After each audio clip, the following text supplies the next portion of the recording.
Hey everybody, Barry here again. Does that sound weird now that I have a video saying that like 150 times? Like Cass even made me a shirt that says it. That's hilarious. Anyway, we're back at the van. Gonna get some tires changed over today. Get the tires from the van. The old garbage steelies on these aluminum wheels. And I got lug nuts for it, which I didn't think that they were gonna fit, because these are big dirty. The mills are really small, but fits right down there. A 19 mil socket fits too. These are for a newer F-150. 611288 is the Dorman part number on it. The difference between these and most of the other Ford and Chev stuff is this coarse tread pattern. It's M14x2, so pretty limited on what we can get, which is pretty common for this whole build, where there'll be 100 different options, but none of them actually fit what I'm doing. Besides that, I'm gonna pick up some steel today, some quarter plate, so I can make the shock brackets, make the ladder bar brackets, spring mount, stuff like that. I have the pipe that I need to make the spring perches, so that's not an issue. And pretty much continue on with the build. And right now, I'm gonna take the wheels, and the wheels, and the wheels, and bring them to a garage to get them put on. I'll run up and use tire changer and that, but I didn't ask permission to film there, so I'm not gonna do that, just in respect of that. But I'll see you in like 2 seconds. Before I get back at the van, it's like the first nice day where you can see blue. That's basically unheard of for the middle of April in Newfoundland. But Cass wanted to get her motorcycle on the go, which this is like the coolest bike I've ever driven. It's a 84, I think. Cass would have to correct me if I'm wrong, but it's an 84 Shadow 750. It's in good shape. I've been having issues with igniters. These two igniters here, one controls the fuel pump and one bank. Here, one controls the other bank separately. You can see that's a twin, but it's got 4 spark plugs. I've been having a lot of issues with igniters. One day the fuel pump caught fire. I put another pump on it. Then the pump relay caught fire. I mean, like, woof, fire. And then the igniter itself gave it. So I don't know if it all tied in one after another kind of thing. And my buddy Dwayne took the igniter that was burnt up, soldered the circuit board in it for me, and it worked awesome for about 10-12 kilometers. I think it got too hot and it just couldn't handle it and stuff. So we ordered another one of those and put that on there. And man, it seems to run like a dream now. So my ignition switch gave out, which is this little toggle thing here, because the original ignition gave out on it. So in true station road rat rods form, I just stuck the 2 wires together like this. Just the 2 wires pigtailed together. I just wanted to get it running. It's not something that I would leave like it. But neutral. And it sounds so good.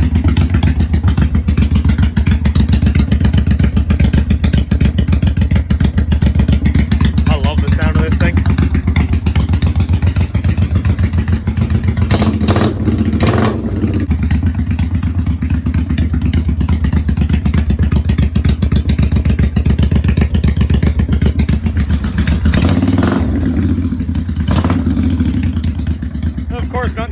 Has any exhaust on it. And let's turn it off. Kill switch. So this is Cass's bike, and this here is supposed to be mine. It's an 85 Shadow 500. Of course, Cass has the bigger engine. But this thing is pretty cool too. I've driven this a few times now, and it's a good little bike. It's nowhere near as powerful as that thing. That is snappy. That is so light, and it's wicked torquey. Really?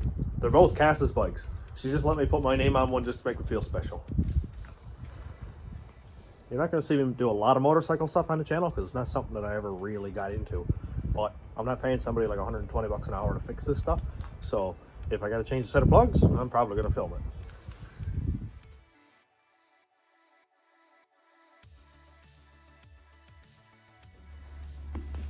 Well, I'm back from the garage and got the wheels put on.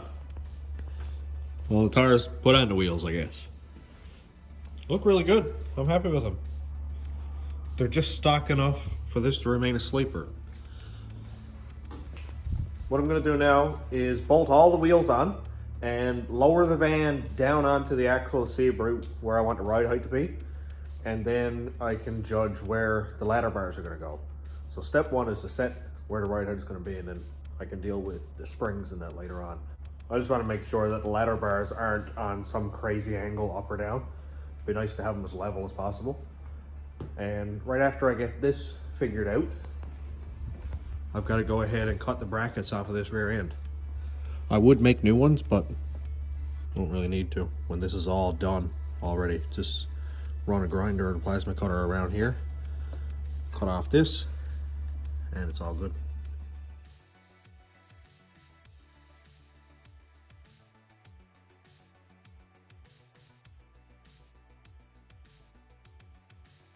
Had the wheels bolted on, and I put the center caps on for extra effect. There we go. And I got that one, this side here, bolted onto the axle, nothing out under it. Now I'm gonna see if I can set the ride height just with the ramp. I'll go till the front legs have no weight on them and see where the rear ride height is and try to get the rear about an inch lower than the front, because right now I have no turbo, no exhaust, no rad, no coolant, no oil. And I do expect the front to drop at least an inch or two. If I can get my ride height within an inch of level, I'll be happy. Then if it's a little bit lower, I'll make up a couple rings to lift up the coil springs a little bit, which wouldn't be an issue.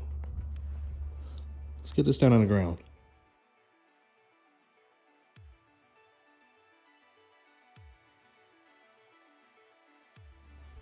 The way it's situated on the ramp, the front is a lot higher than the rear, just the way I got the legs set up. So it's not sitting quite as level as I'd hoped at the moment. And the rear end is hitting one of the cross members, so it's not a big deal, but to get an idea of what it looks like, let's put it back here. I like it. Looks pretty good. It needs to lose some of this wheel gap here. But it always had wheel gap because the tires are actually like one size smaller than they're supposed to be on there. Obviously that's not even on the ground. They look a whole lot better than steel wheels and hubcaps. I'm a big fan. And in saying that, this is about where I'd like the axle center line to be, which is in line with the rocker panel. It could be a little bit lower, but it's not going to hurt where it is. But it's a good place to start. Now that I got a plan, I'm going to go ahead and cut these brackets off. So remember this thing that completely gave out? My replacement came in. I don't know if it's red or not, but red's fast. It is red. Sick. That just means it's going to work better. See if I can't knock over my coffee. No, not gonna happen. Okay. This is an ITC one too. These are actually made by Jet. Here's the part number if anybody wants it. 011707. Comes with a bunch of handy stuff. Yeah, sick. Here you go. You can have that one back. Best thing about this stuff is all lifetime warranty. Now I've showed this tip in my videos before, and I'm going to show it again because I have a new grinder and I've got to do it again. So, of course, this is your tool for removing your wheels like this, right? You got to unscrew that. But if you're doing that while it's plugged in and you accidentally hit the trigger back here, you're going to cut all your fingers off. So I like to tape this thing on, grab some electrical tape,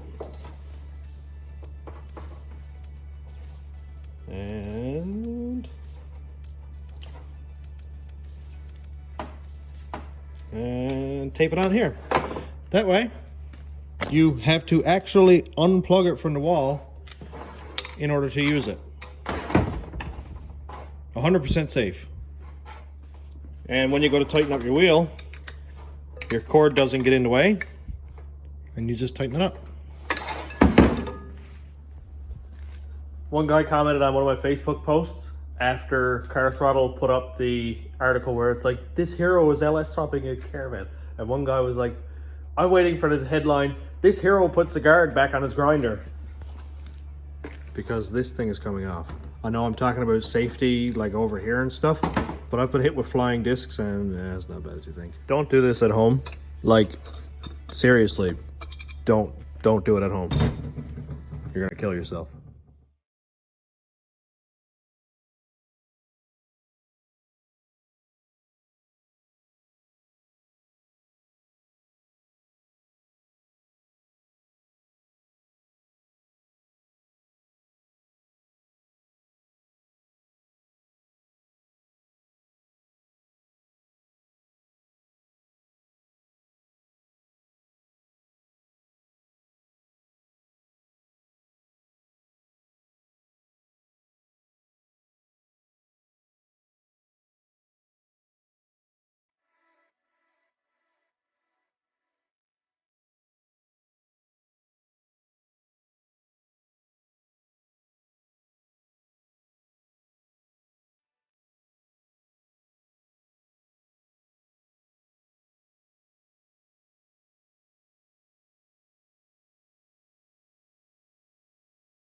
Well, I tried to save the brackets, but they were welded inside and out. Couldn't get at it with a grinder. Plasma cutter chewed it all up. It was worth a shot. But it'll make a good template anyway. Alrighty, we got an idea. So, gonna lose probably 1/2 inch or so back here, maybe 3/4. It's not a big deal. Still got the whole way around here. So we got definitely half of the axle shaft covered. Now I just need to trace it out here, trace it all this, and cut it out with a plasma cutter. I got 4 feet. This is 1/4 plate, which is actually thicker than what these were made out of anyway.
Well, I'm getting some brackets cut up, and my drill, I think is basically completely dead.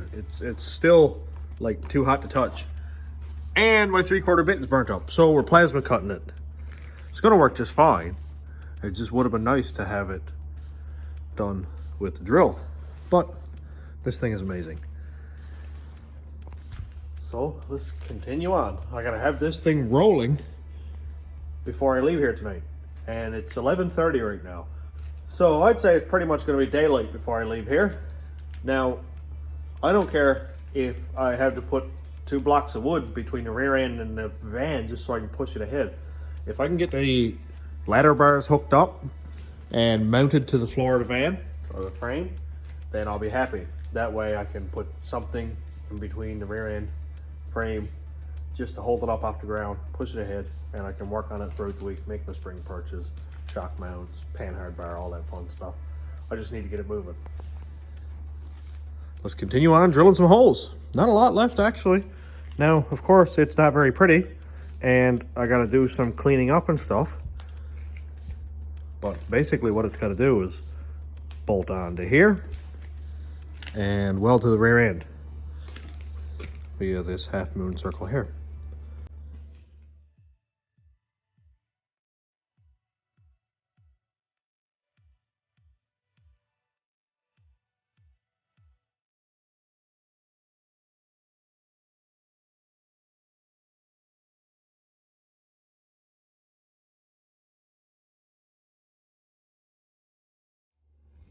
Got all the holes drilled, or cut with plasma cutter, because drills and bits don't last very long around me apparently. Here we go. They're as round as I could cut with my shaky old hands. I'll bolt them on here and see what we got.